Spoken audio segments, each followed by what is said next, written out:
focus isn't something you find. It's something a routine either builds for you, or quietly costs you, before you've done a single minute of actual work, and there is a very specific difference between those two things. Finding focus means it's elusive, something you chase and sometimes catch.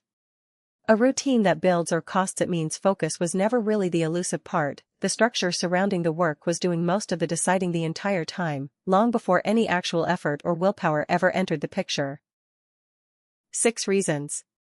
Not 6 productivity hacks, 6 structural qualities, consistently present across traditional Japanese practice and daily routine, from tea ceremony to calligraphy to the ordinary structure of a workday, that quietly remove almost everything standing between a person and genuine, sustained attention, before that attention is ever actually asked to do anything.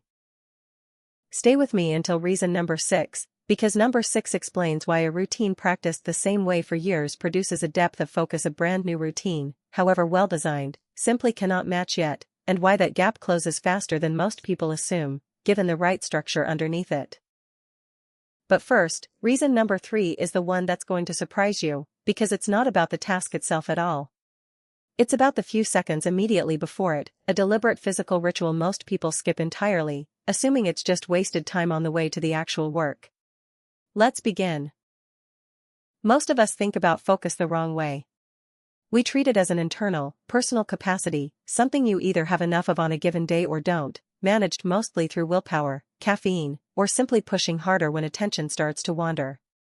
Traditional Japanese practice, across an enormous range of disciplines, treats focus almost entirely differently, not as a personal resource to be summoned through effort, but as the natural, expected output of a correctly structured environment and routine, requiring very little willpower at all once the structure itself is in place.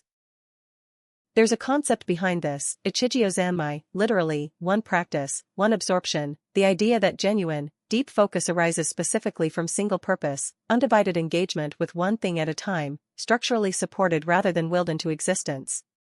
And there's Shokunin, the craftsman's standard, where mastery is built through the same repeated, structured practice, performed the same careful way, thousands of times, until the structure itself all but guarantees the depth of attention a beginner has to fight for. It's worth being clear about what this video is and isn't claiming. Nobody is born with a fixed, unchangeable capacity for focus that some cultures simply have more of than others. What research on attention, environment, and skill acquisition consistently points to instead is that focus is disproportionately shaped by structural conditions, the space, the boundaries, the preparation, the repetition, that are entirely learnable and buildable, regardless of where you happen to be starting from today. 6 reasons. Each one a structural quality that quietly does the work most people assume focus itself has to provide. Let's go through every single one. Reason number 1. Single-purpose spaces and tools, used for exactly one activity, never repurposed for anything else. You've probably worked, eaten, and relaxed in the exact same physical spot, the same desk, the same couch, the same room, treating a single location as flexible enough to hold every different kind of activity your day requires. Stay with me, because this flexibility, while convenient, comes with a specific cognitive cost most people have never actually measured. Here's the mechanism. Research on context-dependent memory and environmental cueing has found that a physical space, used consistently and exclusively for one specific type of activity, becomes associated over time with the mental state that activity requires. Walking into that space alone begins to trigger a portion of the corresponding focus almost automatically, the same way certain smells or songs can instantly summon a specific memory or mood. A space used interchangeably for work, rest, entertainment, and everything else never builds this association at all, because it's been trained, through repeated conflicting use, to trigger no particular state reliably, meaning focus has to be built entirely from scratch, through pure willpower, every single time, rather than partially supplied by the environment itself the moment you walk in. Traditional Japanese spaces built around single, dedicated purposes, a tea room used only for the tea ceremony, a specific alcove used only for calligraphy practice, take this principle further than almost any modern Western workspace typically does, and the specificity is precisely the point. The narrower and more consistent a space's single purpose, the stronger and faster the environmental cue becomes over repeated use. The shift, the same task, attempted in a space used for a dozen different unrelated purposes versus a space used consistently for that one purpose alone, requires considerably more willpower to focus into in the first version, because the second version's environment is already doing a measurable share of the work before a single minute of conscious effort has been spent. This doesn't require a dedicated room for every activity, which is unrealistic for most people's homes. Even a single desk, used exclusively for one type of focused work and genuinely nothing else, not email, not browsing, not unrelated tasks, begins building this same queuing effect within a few consistent weeks of exclusive use, considerably faster than most people expect from something this simple. That is reason number 1. Now, reason number 2 is where this gets interesting, because it addresses what happens once you're actually inside a task, not before it begins. Reason number 2. Genuine, undivided absorption in one activity at a time, Ichigyo-Zanmai, rather than the fragmented, semi-simultaneous engagement most modern routines default to. Most contemporary work and daily activity happens in a state of partial, divided attention, a task in progress alongside a notification glanced at, a conversation half followed while something else is also being done, several things technically in progress at any given moment, none of them receiving anything close to full engagement. Here's the mechanism. Cognitive research on attention has consistently found that genuine flow states, the deeply absorbed, highly focused state associated with peak performance and, notably, with the subjective feeling of focus itself, require a specific precondition, undivided engagement with a single task, sustained without interruption for long enough that the brain can settle fully into it. Partial, divided attention doesn't just reduce output quality, which is well documented elsewhere. It specifically prevents the flow state from ever being reached at all, because flow requires an uninterrupted runway that fragmented, multitasked attention structurally cannot provide, no matter how much total time is eventually spent. Ichigyo-Zanmai names this precondition directly, treating single-task absorption not as an occasional ideal but as the deliberate, structural default for any serious practice, one activity, fully engaged, for its entire duration, with nothing else competing for attention during that window. The shift, the same total time spent on a task, divided across several simultaneous partial engagements versus given as one undivided block, produces a completely different subjective experience of focus, not because the divided version is lazier, but because divided attention structurally prevents the deep, absorbed state that produces the actual feeling of being focused in the first place.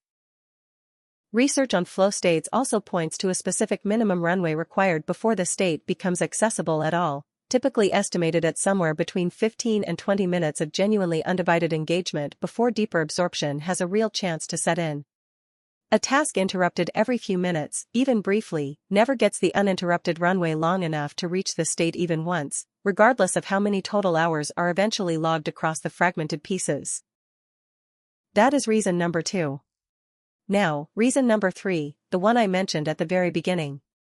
Stay right here, because this is about the seconds immediately before a task starts, not the task itself. Reason number 3. A brief, deliberate physical ritual performed immediately before beginning, never skipped, regardless of how familiar or routine the coming task is. Slow down here, because I know what you're thinking, that a few seconds spent handling tools or materials before starting is simply wasted setup time, something to move through as quickly as possible on the way to the actual work. Here's what this brief ritual is actually accomplishing, and why skipping it may be quietly costing you more focus than almost anything else on this list. Here's the mechanism. Traditional Japanese practice, across disciplines as varied as tea ceremony, calligraphy, and martial arts, consistently includes a deliberate, unhurried physical preparation immediately before the actual practice begins, the careful, slow handling of tea utensils, the grinding and preparation of ink before calligraphy, a bow or brief stillness before a martial arts session starts. Research on attentional priming has found that a deliberate, slow, sensory-engaged physical action performed immediately before a task functions as a genuine transition cue, signaling to the nervous system that focused engagement is about to begin, in a way that simply diving directly into a task from whatever mental state preceded it does not provide. The ritual itself doesn't need to relate functionally to the task that follows, its value lies specifically in the deliberate slowness and sensory attention involved, which pulls the mind out of whatever scattered state preceded it and into a narrower, more present one, immediately before the actual work requires exactly that state.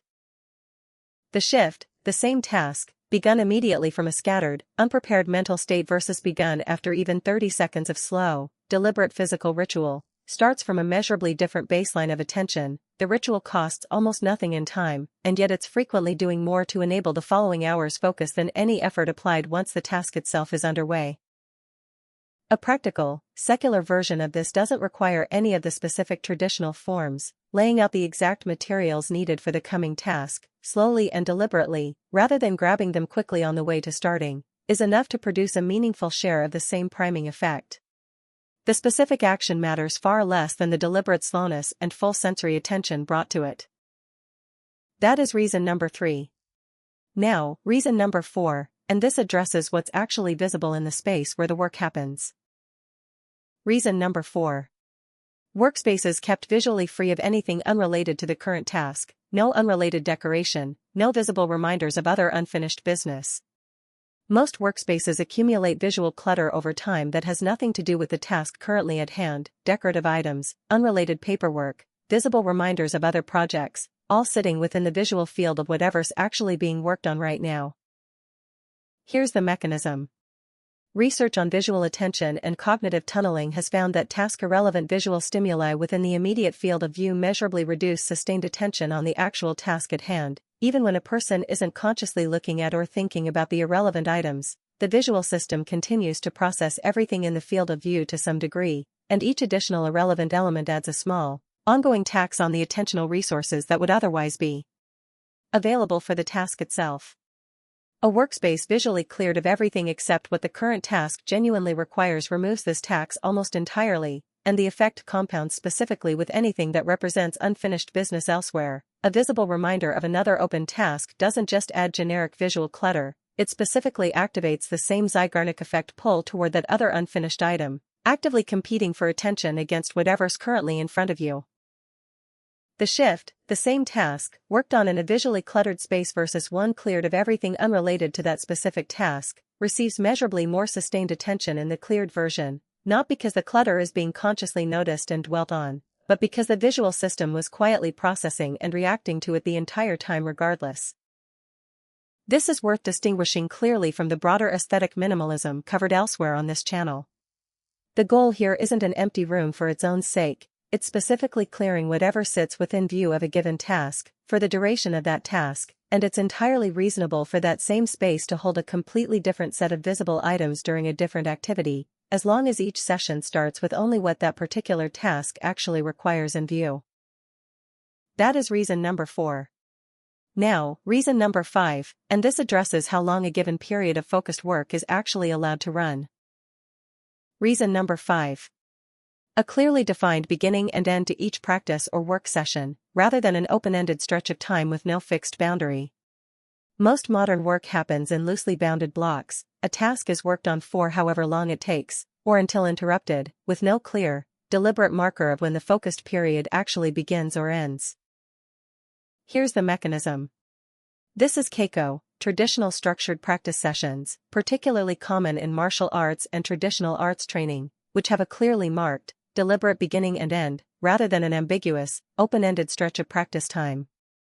Research on timeboxing and deep work has found that a clearly bounded work session, a defined start, a defined end, known in advance, supports considerably more sustained focus during the session itself than an open-ended block, in part because an undefined endpoint leaves attention partially oriented toward monitoring for a natural stopping point throughout the entire session, a low-grade background task that a predefined boundary removes entirely, freeing that attention for the actual work instead.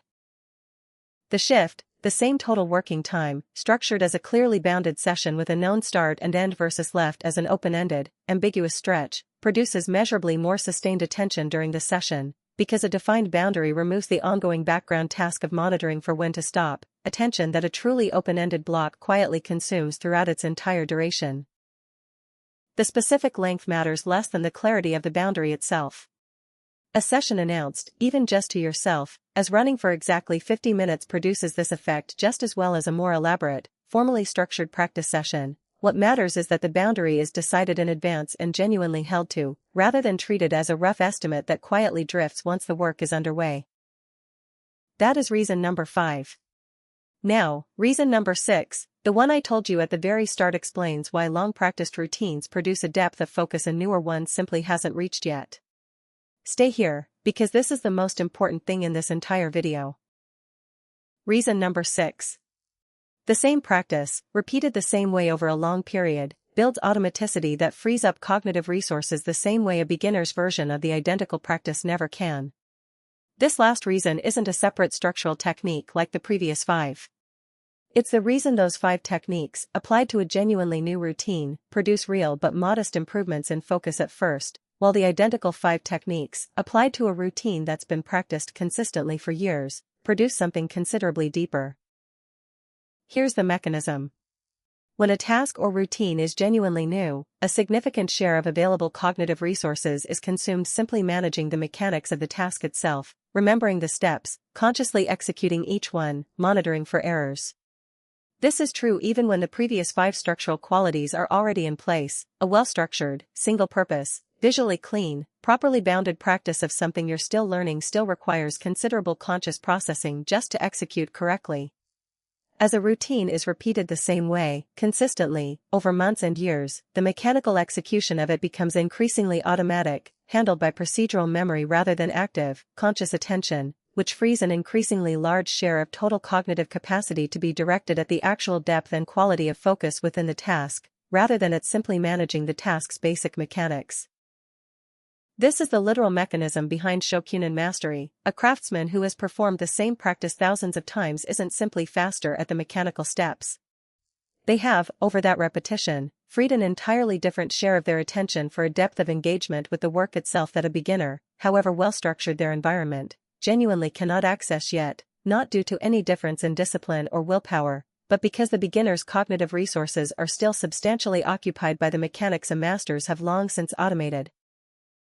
The shift, the same 5 structural habits, applied to a brand new routine versus a routine practiced consistently for years, produce a real but modest improvement in the first case and a genuinely deep, sustained focus in the second, not because the structure itself changed, but because repetition had already freed up the cognitive capacity needed for that structure to actually be fully used, rather than partially spent simply managing a still unfamiliar task.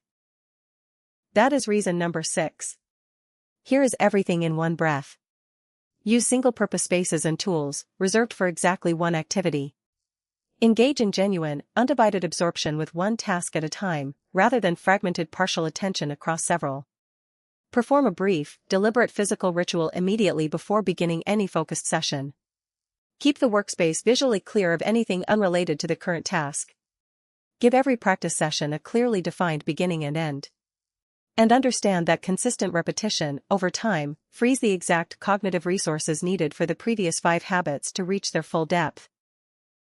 None of this requires a personality change, and none of it requires more raw willpower than you already have. It requires structural conditions, most of them entirely within your control, starting with your very next work session, that either quietly build focus for you, or quietly cost it, long before any actual effort ever begins. Japanese routines don't feel focused because the people practicing them are simply more disciplined by nature. They feel focused because the structure surrounding the practice was built, deliberately, over generations, to make deep, sustained attention the natural, structural default, rather than something each individual has to fight their own scattered environment and habits to access, one willpower depleting session at a time. So here's what I want from you before you close this video. Right now, tell me in the comments which one of these 6 your own routines are most missing. Is it number 1, is your workspace used for a dozen unrelated things instead of one dedicated purpose? Is it number 3, have you ever tried a deliberate physical ritual before starting focused work, or do you dive straight in from whatever scattered state you were just in? Is it number 5, do your work sessions have a real, defined end, or do they simply run until something else interrupts them? Tell me the number, 1 through 6, in the comments right now, because naming it is the first step, and someone reading your comment might recognize their own scattered routine in it and finally decide to restructure it, starting with their very next work session. If this changed how you think about focus, send it to the one person you know who's convinced they simply don't have the discipline for deep, sustained attention. They may never have lacked the discipline at all. They may just be missing 6 structural conditions nobody ever handed them. I'll see you in the next one.